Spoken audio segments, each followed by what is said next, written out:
the other thing I want to ask you about both of you is on Wednesday, I'm hoping to connect with Stuart of Spain Speaks. Hola, ¿qué tal, amigos? Stuart of Spain Speaks in Spain, funnily enough. And we want to do a little get together on Wednesday. What's going on in Spain and Portugal at the moment? It seems there are a lot of people on the streets of Spain protesting. I'm not sure what I'm reading on Twitter is correct. I want to ask him as somebody who lives there. And of course, since we all last were on the screen together, our Prime Minister has resigned. And there are going to be elections in March of next year. The NHR is on its way. The golden visa has already been slaughtered or changed beyond recognition. And there's a 10% tax on booze. A lot's going on. What's your sense of that, Anna?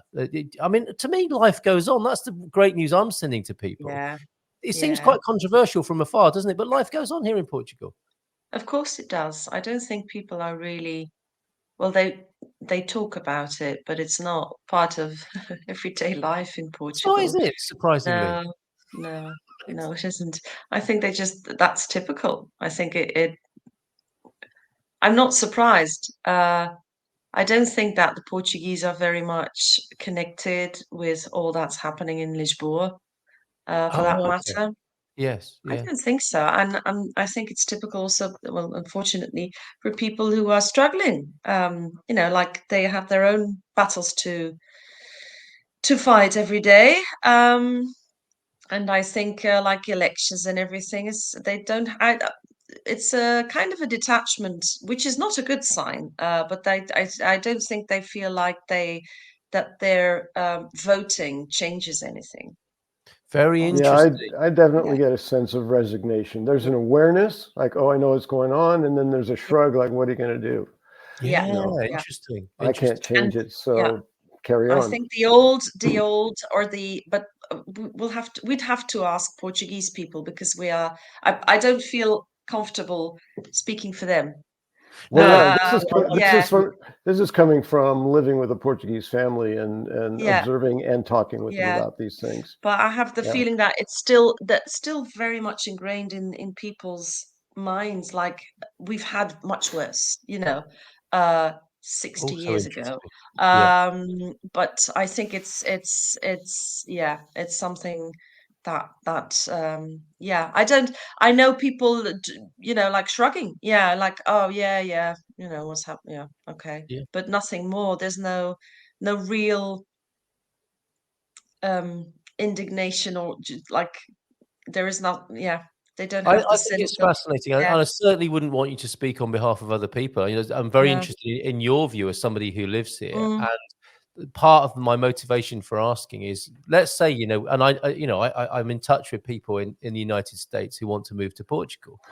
They hear that the Prime Minister has, if you just hear these key nuggets of information, and not through their own news media, through the grapevine on social media, the Prime Minister's resigned in a alleged corruption scandal.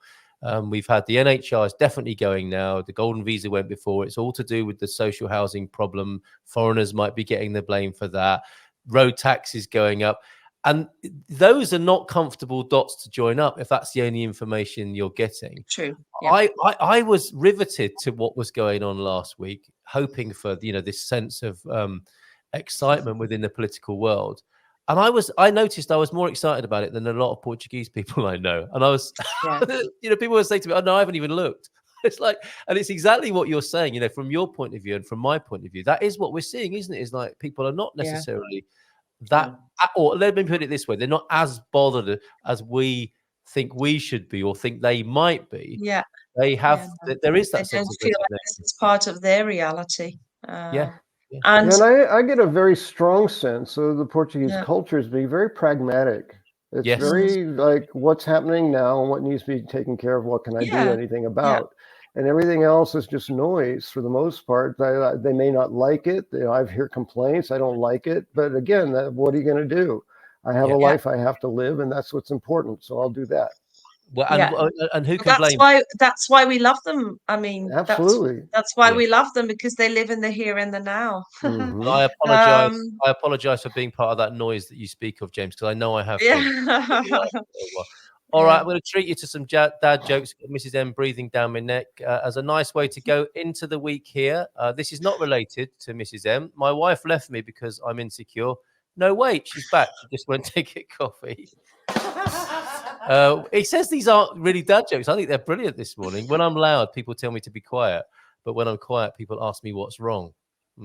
James, you've probably had that from time to time, haven't you? Mm-hmm. Look at this. Advice for a Monday morning. Keep the dream alive, everybody. Hit the snooze button if you're still under your duvet or if you're watching this later, and that's exactly what you did. Anna, thank you so much. James, thank you very much. Looking forward to us being on the screen together again soon. And join us for the rest of this week. We'll be talking to Mama Bear tomorrow. And I think we'll have some live hand pan music tomorrow as well. So a little treat for you tomorrow. Thank you very much, Anna. Thank you very much, James. Thanks, everybody, for tuning in this morning. Take care and bye for now. Ciao, ciao. Ciao, ciao.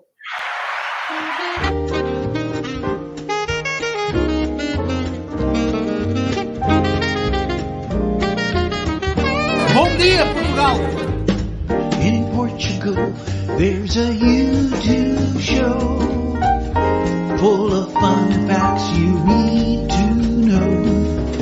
Carl rings the bell and the members show to the GMP morning show.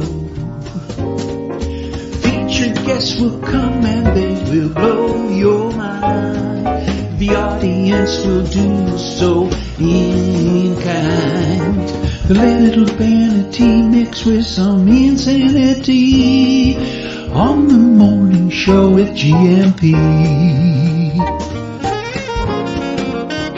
Good morning, Portugal, and I'd like to welcome you to another fantastic day. Hey, Gumpers.